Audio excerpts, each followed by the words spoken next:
जय माता दी। मैं पंडित राज रामचंद्र शास्त्री अपने इस यूट्यूब चैनल पर सभी श्रोताओं और दर्शकों का हार्दिक स्वागत वंदन अभिनंदन करता हूं।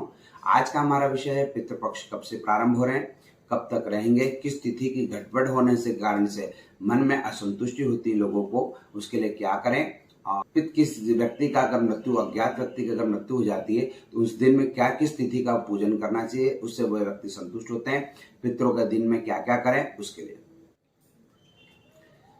भाद्रपद मासे शुक्ल पक्षे पूर्णिमा तिथ्यायाम, पूर्णिमा जो प्रारंभ हो रही है 10 सितंबर 2022 को रह रही है। 10 सितंबर 2022 से भाद्रपद मासे शुक्ल पक्षे पूर्णिमा तिथ्यायाम प्रारंभ हो रही है। सितंबर तक पूरे श्राद्ध रहेंगे। 25 तारीख को अमावस्या रहेगी, सर्पित अमावस्या।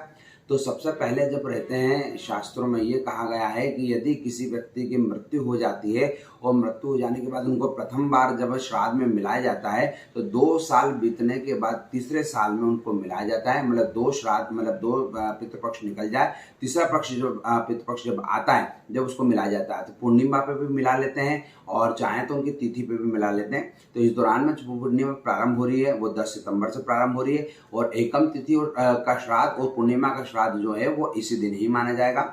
दूज तिथि का श्राद्ध 11 सितंबर को है, 30 का 12, चतुर्थी तिथि का जो है 14 तारीख का है, पंचमी तिथि का जो 16-15 तारीख का है, पंचमी तिथि का 14 तारीख का है, षष्ठी तिथि का जो है 15 तारीख का है और षष्ठी तिथि के बाद जो 16 तारीख है उस दिन भी षष्ठी तिथि है। इस दिन इसमें श्राद्ध कुछ नहीं बनेगा, कुछ नहीं करना है क्योंकि तिथि बढ़ी हुई है।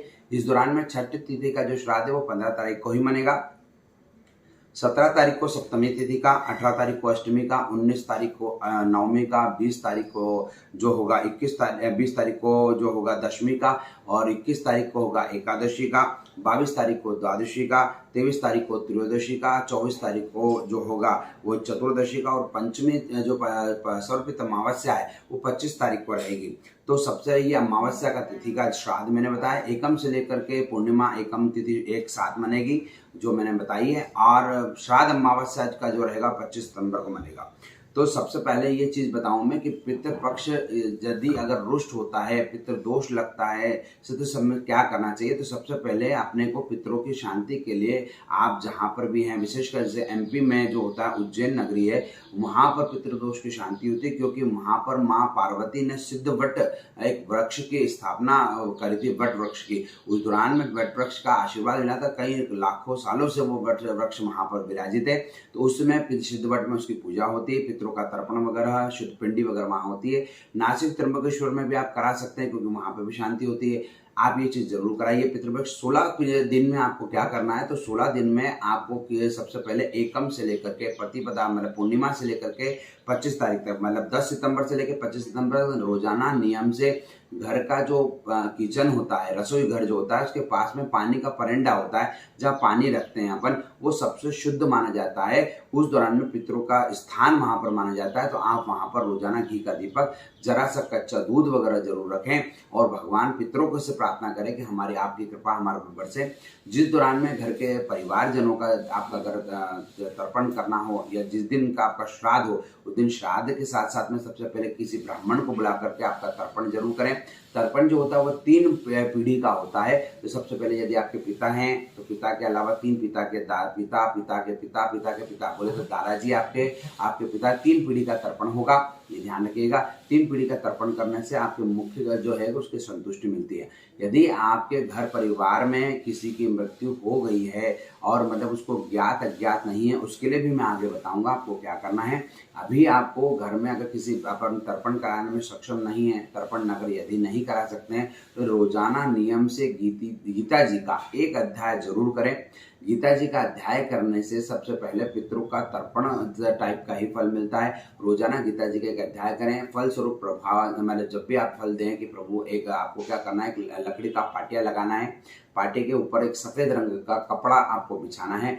आपको जो आपके घर के पितृ हैं उनका रोजाना फोटो लगाएं आप, और जो प्रथम उंगली जो होती है उसको तर्जनी उंगली कहा जाता है। तो पितरों को जब भी टिकी लगती है वो तर्जनी उंगली से लगती है, तो तर्जनी उंगली से आप टिकी लगाएं और सफेद चंदन की टिकी लगाइए, सफेद पुष्प जो होता है उसकी माला से लगाइए, गाय के घी का दीपक लगाइए आप, और भगवान पितरों से प्रार्थना करें कि पितृ भी एक तरीके से भगवान ही में थे, अपने कुल में होते हैं, तो उनकी पूजा जरूर करें। और दक्षिण में अपना मुंह जरूर रखें। दक्षिण दीवार जो होती है उस पर पितरों की फोटो लगती है। फोटो पे आप चंदन की माला या मोती की माला भी लगा सकते हैं या सफेद रंग की माला भी लगा सकते हैं। आप उनको पितरों का तर्पण करें, मतलब जब भी गीता जी का रोजाना एक अध्याय करें, रोज अध्याय करें। चूंकि 18 अध्याय होते हैं और पितर जो होते हैं वो 16 दिन होते हैं, 16 श्राद्ध होते हैं। तो एक छोटे छोटे जब भी अध्याय है तो एक दिन में 2 अध्याय करके उसको पूरा 16 दिन में आपको पूर्ण करना है। गीता जी को एक अध्याय करके आपको रोजाना तर्पण, मतलब जैसे जब भी हाथ में जल लीजिए और बोलिए कि प्रभु मैंने जो गीता जी का जो भी अध्याय आप कर रहे हैं उसका फल मेरे पितरों को जरूर मिले, और अर्पण करके उनको प्रार्थना, ठाकुर जी से प्रार्थना करेगा कि प्रभु पितरों का जो हमने ये गीता जी का अध्याय करें उसका फल हमारे पितरों को जरूर मिले। यदि आपके घर में, जैसे मैंने बता रहा था कि आपको पितृ अगर रुष्ट हैं तो बहुत तकलीफ देते हैं। पितृ रुष्ट होते हैं तो पितृ दोष के लक्षण क्या है? घर में बीमारी का वास होता है, घर में बीमारी जाती नहीं है, घर में कलह का वातावरण बना रहता है। विशेषकर तीज त्योहार पे, जैसे राखी का त्योहार है, होली का त्योहार है, दीपावली का त्योहार है, या घर में जो भी विवाह का है या किसी भी प्रकार का शुभ कार्य, उसमें विघ्न उत्पन्न होता है, घर में लक्ष्मी टिकती नहीं है। ये 5-7 चीजें जो प्रमुख होती है, और सबसे महत्वपूर्ण जो चीज होती है, घर में पुत्र रत्न की संतान प्राप्त नहीं होती है यदि पितृदोष किसी को होता है। तो पितृदोष का मैंने निवारण बता दिया आपको, आप ये जरूर करिएगा, इससे रिलीफ मिलेगा आपको। दक्षिण जो दीवार होती है वहां पर पितरों का जो वास होता है, मतलब दक्षिण दीवार पर पितरों का फोटो जरूर लगाना चाहिए। तो 11 गीता जी का मैंने बताया 18 अध्याय करें, तर्पण वगैरह जरूर करें, किसी ब्राह्मण को बुला करके तर्पण वगैरह करें, और जिस ब्राह्मण को आप बुला रहे हैं उसको संतुष्ट करके भेजें, भोजन वगैरह कराएं, यथाशक्ति उसको दक्षिणा वगैरह करें, गीता जी वगैरह जनेऊ वगैरह जरूर आप उनको देवें। आपके इसमें जो टीका मैंने बता दिया वो कर रहे हैं आपको जिस व्यक्ति का ज्ञात अज्ञात में यदि मृत्यु हुई है, किसी की मान लो किसी की मृत्यु हो गई और अगर किसी व्यक्ति विशेष को मालूम नहीं है, किसी दिशा में जाकर के कोई व्यक्ति मृत्यु प्राप्त हो गया हो, तो उसके लिए क्या करना चाहिए। विशेषकर शास्त्रों में, पितृशास्त्र में ये कहा गया है कि किस तरह से चीज होती है। तो सबसे पहले यदि कोई व्यक्ति कुंवारेपन में शांत हुआ है, जिसकी शादी नहीं हुई है, चाहे स्त्री हो, तो कुंवारेपन में आपको क्या करना है कि कुंवारी पांचम जो आती है उस दौरान में आपको पितरों के निमित्त, आपको कुंवारी पंचम, जिनके पितृ शांत हो गए, पंचमी का आप करें कुंवारी पंचम। कुंवारी पंचम जो आ रही है वो 14 सितंबर 2022 को आ रही है। तो इस दौरान में कुंवारेपन में आप जो शांत हो उनकी पंचमी का श्राद्ध जरूर करें। इनसे वो रुष्ट जगह रहती हैं या उनको कोई संतुष्टि नहीं मिल रही, तो इस दिन आप तर्पण या आप उनको जो मैंने गीता जी का अध्याय बताया वो जरूर करें, इससे उनको संतुष्टि मिलेगी। यदि किसी माता की, यदि कोई माता शांत हो गई हो, उनको यदि ज्ञात ना हो, अज्ञात में अगर शांत हुई हो या किसी को ज्ञान ना हो, तो मात्र नवमी के दिन, मतलब मात्र नवमी जो आती है वो आ रही है आपकी 19 तारीख को। तो 19 सितंबर 2022 को मात्र नवमी आ रही है। उस दौरान में माता बहनें, यदि आप जो माता हैं जिनको शांत हो गई, कोई बहनें, परिवार का कोई मेंबर अगर उसको करना चाह रहा है, तो मात्र नवमी के दिन आप जरूर करिएगा।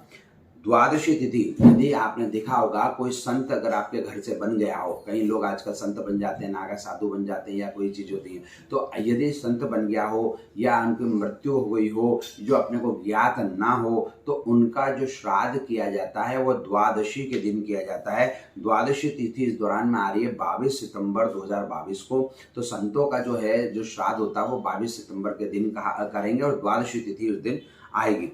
यदि किसी के बच्चे की मृत्यु हो गई हो, होकर शांत हो गया हो, या 4 महीने, 5 महीने, 10 महीने, साल, 2 साल, है ना, जिसका अन्न जिसने ग्रहण नहीं करा हो, यदि मृत बच्चे का आपको अगर तर्पण करना हो या मृत बच्चे के निमित्त अगर कुछ करना हो आपको, तो त्रयोदशी का श्राद्ध उस दिन कहा जाता है, त्रयोदशी का दिन। यदि किसी को ज्ञात हो तो उस दिन तिथि में कर लें, यदि किसी को ज्ञात ना हो तो त्रयोदशी के दिन में आप मृत बच्चों का श्राद्ध किया जाता है। ये ध्यान रखें। आपके लिए बहुत महत्वपूर्ण चीज है कि यदि किसी परिवार में किसी व्यक्ति विशेष की हत्या हो गई हो या किसी ने आत्महत्या कर ली हो, किसी को ज्ञात ना हो कि किस तिथि को वो शांत हुआ हो या किस तिथि के दिन करना चाहिए, चतुर्दशी तिथि जो होती है, चतुर्दशी के दिन में हत्या हुई हो किसी की या किसी ने आत्महत्या करी है, उसका श्राद्ध करने से, चतुर्दशी तिथि का श्राद्ध करने से, अगर ज्ञात है तो उस दिन आप कर लीजिए, नहीं ज्ञात है तो चतुर्दशी तिथि को आप श्राद्ध जरूर करिएगा, उससे आपको सफलता जरूर मिलेगी।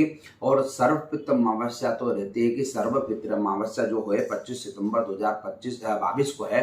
तो इस दौरान में सभी प्रकार के पितृ, यदि जिसका अगर तर्पण नहीं किया हो, तो इस दौरान में सारी चीजें अगर आप कर लेंगे उससे आपको संतुष्टि मिलेगी। एक चीज बहुत महत्वपूर्ण चीज है कि यदि आपके घर में पितृ रुष्ट हैं तो कुछ आपका मांगलिक आयोजन घर में नहीं होगा, किसी प्रकार का शुभ कार्य नहीं होगा, मकान का घर में प्रवेश नहीं कर पाएंगे, मकान नहीं ले पाएंगे आप, घर में पुत्र रत्न की संतान नहीं होगी, या घर में पितृ अगर रुष्ट होते हैं तो ये मतलब लक्ष्मी नहीं टिकने देते हैं। ये जो मैंने आपको अभी ये चीज़ें बताई हैं, रोजाना 16 दिन तक आप ये लगातार करेगा, इससे पितृ आपके रुष्ट नहीं खुश होंगे और आपको आशीर्वाद देंगे। अगर पितृ खुश होते हैं तो आशीर्वाद स्वरूप उनको आपको यश, वैभव, कीर्ति में पुत्र रत्न की संतान प्राप्त कराते हैं। यह पितरों का आशीर्वाद देता है। यदि अभी तक मैंने चैनल को सब्सक्राइब नहीं करा है तो मेरे चैनल को सब्सक्राइब करें। जय माता।